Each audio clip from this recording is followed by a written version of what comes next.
Bismillahirrahmanirrahim. Assalamualaikum warahmatullahi wabarakatuh. Alhamdulillahirabbil alamin. Alladzi hadana li hadza wa ma kunna linahtadiya laula an hadanallah. Wa asyhadu an la ilaha illallah wahdahu la syarikalah wa asyhadu anna Muhammadan abduhu wa rasuluh. Allahumma salli ala Muhammad wa ala alihi wa ashabihi wa man tabi'ahum bi ihsanin ila yaumiddin. Ya ayyuhalladzina amanu taqullaha haqqa tuqatih wa la tamutunna illa wa antum muslimun wa ba'd. Fa inna asdaqal hadisi kitabullah wa khairal hadyi hadi Muhammadin sallallahu alaihi wasallam. Syarul umuri muhtasatuha fa inna kulla muhtasatin bid'ah wa kulla bid'atin dhalalah wa kulla dhalalatin finnar. Alhamdulillahilladzi ahyana ba'dama amatana wa ilahin nusur. Allahumma inna nas'aluka ilman nafi'an wa rizqan thayyiban wa amalan taqabbalan. Allahumma anfa'na bima 'allamtana wa 'allimna ma yanfa'una warzuqna ilman yanfa'una. Allahumma inna ala dzikrika wa syukrika wa husni ibadatik. Allahumma taqabbal minna innaka antas samiul alim wa tub 'alaina innaka antat tawwabur rahim. Allahumma taqabbal min siyamina wa qiyamina wa sadaqatina wa amalina kulliha. Ayol ikhwah azza subhanahu wa ta'ala, ibarat ban gembos ketika diisi angin terisi, maka kendaraan akan mudah jalan karena rodanya baik. Tapi setelah dipompa ternyata tidak terisi, itu namanya ban bocor. Tergambar dengan seperti itu ibadah. Diterima atau tidak itu dilihat pada sesudahnya. Yang puncak sesudahnya, sesudah habis di dunianya. Karena innamal a'malu bi khawatimiha. Sesungguhnya amal itu dinilai pada ujung akhirnya. Ibarat ban tadi ketika sudah dipompa normal, kendaraan bisa laju dengan cepat, itu namanya tanda-tandanya diterima. Maka amal seseorang ketika telah bekerja keras selama Ramadan misal, itu diterima, ya dilihat kepada perilaku sesudahnya. Bila semula membaca Al-Quran, dia tetap membaca. Bila semula dia memperbanyak zikir, juga memperbanyak zikir. Bila dia ajak sholatnya pun juga akan terjaga. Bila dia lurus perilakunya, sesudahnya pun juga lurus, sehingga sampai mati, itu tanda-tanda diterima. Dan tentunya itu harus selalu orang lantunkan dengan doa. Makanya Nabi Ibrahim alaihissalam itu ketika selepas membangun Ka'bah berdoa, Rabbana taqabbal minna innaka antas samiul alim wa tub alaina innaka antat tawwabur rahim. Ya Allah, terimalah amal-amal kami, karena Engkau zat yang mendengar lagi maha mengetahui. Ya Allah, berilah tobat kepada kami, sungguhnya Engkau zat yang maha menerima tobat.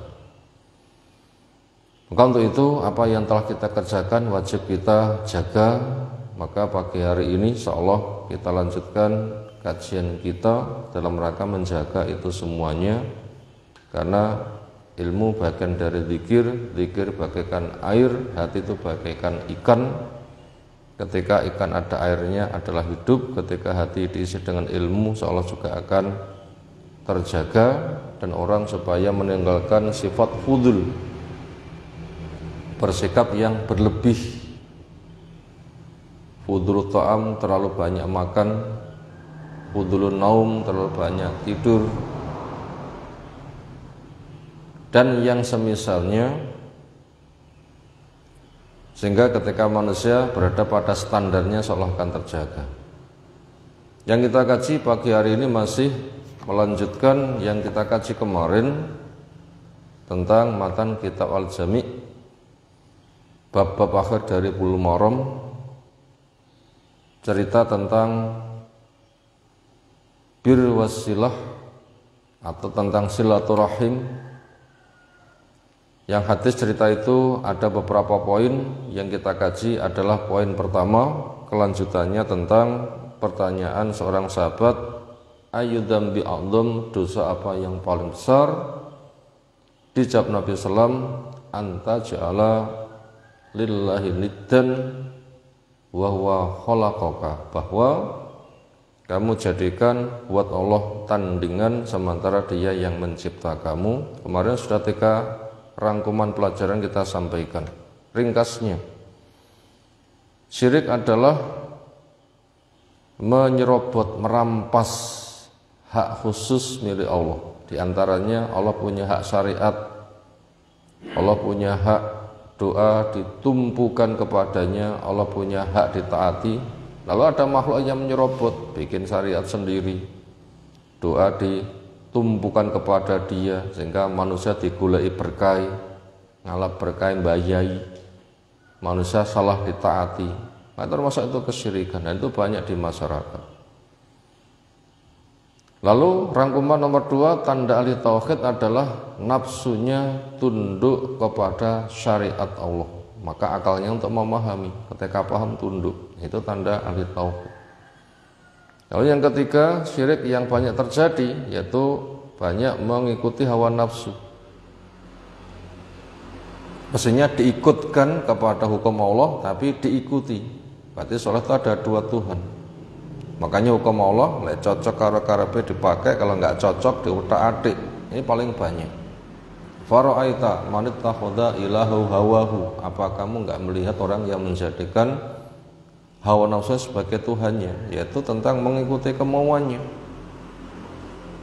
Sekarang kita masuk kepada rangkuman yang keempat, tanda orang musyrik, yaitu memecah belah agama. Setiap kelompok bangga dengan kelompok masing-masing. Ini termasuk tanda-tanda kesyirikan. Kita ulang kembali, di antara tanda orang musyrik, tanda orang yang pada dirinya ada kesyirikan, yaitu memecah belah agama. Setiap kelompok bangga dengan kelompok masing-masing. Berkaitan ini, bila dibaca di surah Rum yang ke-32, Allah berpesan, wala takunu minal musyrikin minal ladzina farraqu dina wa kanu syi'a kullu hizbim bima ladaihim farihun. Kamu jangan menjadi seperti orang musyrik. Ada pelarangan. Kaum musyrik sudah jelas, kamu jangan seperti mereka. Siapa mereka? Yaitu orang yang menjadikan agamanya berkelompok-kelompok. Mestinya hanya semata menyembah kepada Allah, nah bikin kelompok tandingan, nyembah kepada batu, nyembah kepada kayu, nyembah kepada harta, nyembah kepada malaikat, nyembah kepada jin, nyembah kepada ini itu, banyak sekali. Ujung-ujungnya mengikuti hawa nafsunya, yang itu merupakan intisari pokok permasalahannya. Dan masing-masing itu bangga dengan kelompoknya.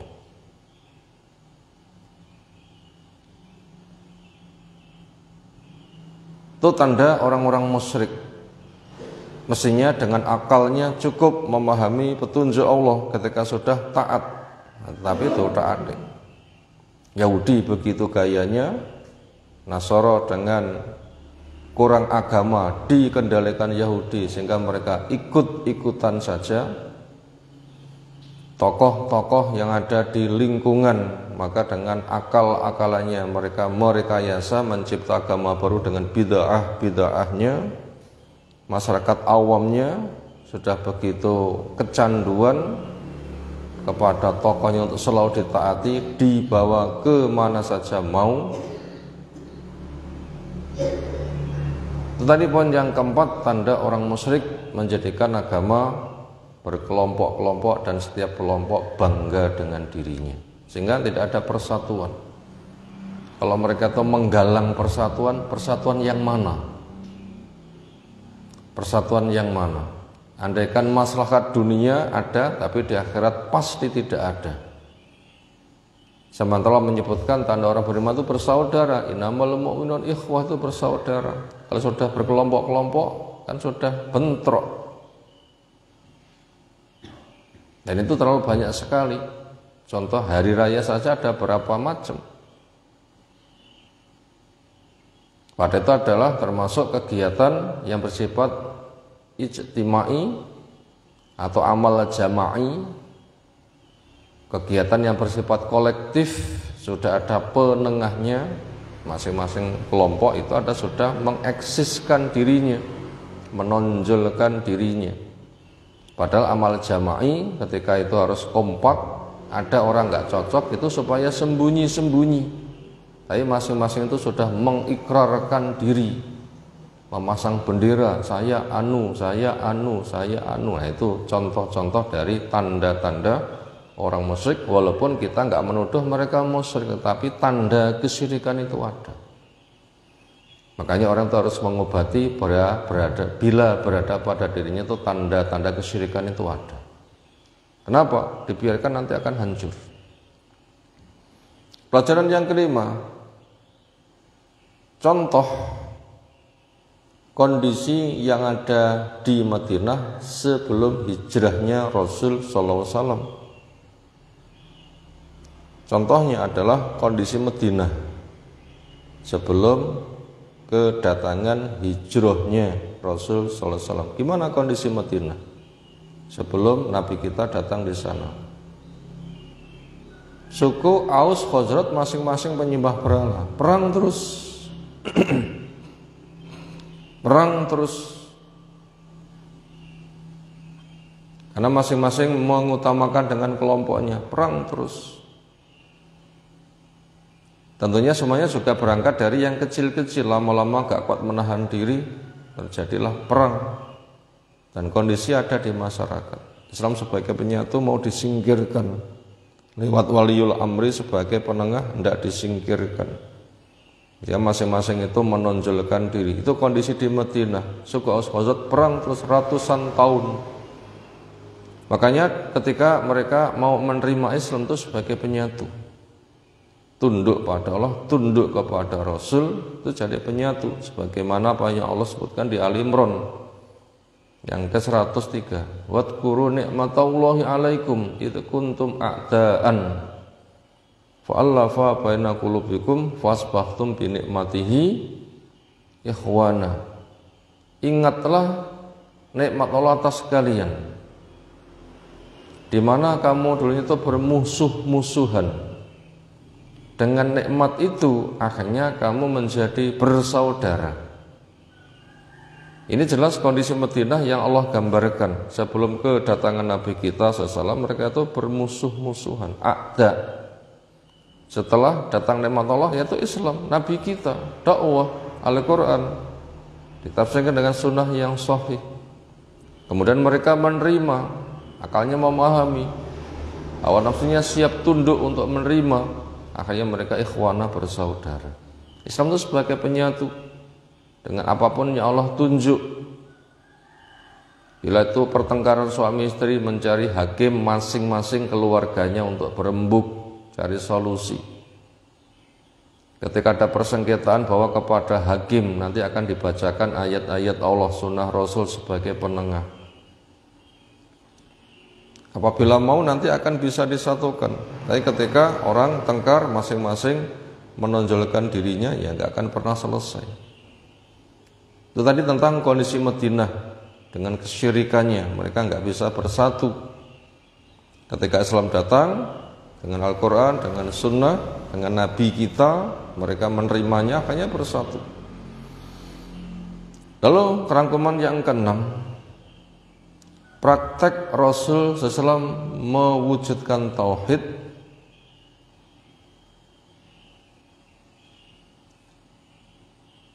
maka jangan sampai praktek yang ada itu diselisihi atas nama ijtihad. Praktek Rasul sebagai perwujudan tauhid, maka jangan sampai itu diselisihi. Walaupun punya alasan orang itu berijtihad. Gimana telah tahu siapa Rasul itu? Orang yang pertama diberi wahyu, orang yang pertama diberi pemahaman, orang yang pemahamannya benar. Karena Allah mengetahui ketika kesalahan, Allah menegur langsung. Rasul SAW dapat tamu berpaling saja sudah turun ayat abasa wa tawalla an ja'ahul a'ma wa ma yudrika la'allahu yazzaka. Sudah langsung ditegur langsung. Ketika mewujudkan dan telah benar, Allah mengokohkan, itulah yang dimaksud. Jadi praktek Rasul sudah merupakan perwujudan tauhid. Dampak dari masyarakat untuk menimbulkan persatuan. Maka untuk itu praktek Rasul itu jangan sampai diselisihi. Praktek Rasul jangan sampai diselisihi. Walaupun orang itu punya alasan ijtihad. Dan ini banyak sekali contoh-contohnya. Dan kita butuh tahu ijtihad yang ada itu ketika ada perkara-perkara keduniaan yang mereka menganggap belum kesentuh agama. Walaupun sudah kesentuh, tapi dengan keterbatasannya mereka menduga belum kesentuh agama. Atau itu contoh-contoh baru yang belum disebut contoh-contoh sebelumnya.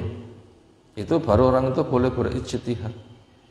Misalnya di masa Nabi SAW, khamar itu mereknya ada Nagir, Muqayyar, Khantam, Duba.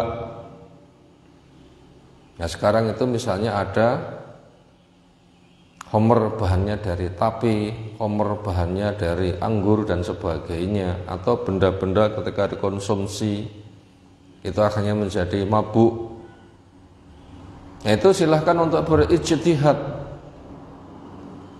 Akhirnya tanda keharaman khamr itu adalah ketika dikonsumsi akal tertutup, saraf rusak, kepala pusing, perut mual, hilang kesadaran, terhalangi dari jalan Allah, terjadi permusuhan. Itu ciri khasnya. Sehingga apabila ada benda-benda walaupun tidak disebut di dalam dalil, tapi itu prakteknya kenyataan seperti itu baru bisa dikiaskan, itu wilayah orang berijtihad. Tapi bila ayatnya sudah jelas, sunnahnya sudah jelas, prakteknya sudah jelas, loh kan nggak ada kesempatan ijtihad lagi. Yang ada paham dan tunduk. Nah daripada itu praktek Rasul merupakan perwujudan tauhid. Maka jangan menyelisihi walaupun atas nama ijtihad. Itu semua merupakan buah dari ketauhidan, bukan sebatas benar akidahnya, benar ibadahnya, tapi juga benar pergaulannya. Di antara dampak sosial itu adalah membuahkan persatuan. Maka persatuan itu apabila nggak dibangun di atas tauhid itu adalah rentan dan rawan, dan kenyataannya orang Madinah itu perang dan perang terus. Nah, di negeri ini potensi itu sangat besar. Maka daripada itu orang itu supaya terbimbing dengan ilmu sebagai penyatu. Tugas akal kita adalah paham kepada dalil, setelah itu tunduk. Itulah jalan keselamatan. Semoga Allah memberkahi kita semuanya. Subhanakallahumma bihamdika asyhadu an la ilaha illa anta astaghfiruka wa atubu ilaik. Assalamualaikum warahmatullahi wabarakatuh.